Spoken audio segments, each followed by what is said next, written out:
Hello friends, চলে আসলাম একটা নতুন হাতের কাজের ভিডিও নিয়ে। এই বছর কিন্তু বৃষ্টিটা বেশ ভালো হচ্ছে, আর এই বৃষ্টির দিনে কিন্তু চা প্রেমীদের চা মানে হচ্ছে স্বর্গ। যদিও চা প্রেমীরা সারা বছরই চা খেতে ভালোবাসে, তো আমি চা খেতে ভালো না বাসলেও এই কিউট কাপগুলো কিন্তু এখন বেশ ভাইরাল। মোটামুটি সব জায়গাতেই দেখা যাচ্ছে, আর অনেকেই কিনছে অনেক দাম দিয়ে। আমি দেখলাম আমার ঘরে এরকম কিছু এক কালারের ছোট ছোট কাপ রয়েছে, যেগুলো অনেক দিন আগে বাবা নিয়ে এসেছিল। তো ভাবলাম যে পয়সা খরচ করে না কিনে একটু নিজেই থেকেই কিছু করি। আর পরীক্ষার মধ্যে আমি এই কাজটা করেছিলাম। পরীক্ষার সময় পড়তে পড়তে বোর হয়ে যাচ্ছিলাম, মনে হলো কিছু একটু করি, সময়টা একটু কাটবে আর একটু মাইন্ডটাও রিফ্রেশ হবে।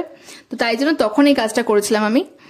তো আমি একদম সহজভাবে করেছি। তোমাদের ঘরে যদি এরকম ফাঁকা কাপ থাকে আর তোমাদের যদি শখ থাকে একটা কিউট কিউট কাপে চা খাবে, তাহলে তোমরা এটা অবশ্যই ট্রাই করতে পারো। আর ট্রাই করে আমার ইনস্টাগ্রামে বা আমার ফেসবুকে আমার সাথে সেটা শেয়ারও করতে পারো। আমি সেটা অবশ্যই স্টোরিতে দেবো। যারা চা প্রেমী নও, এরকম কিউট কাপ থাকলে হয়তো এই বর্ষা দিনে তাদেরও চা খাওয়ার শখ হতেই পারে আমার মতো।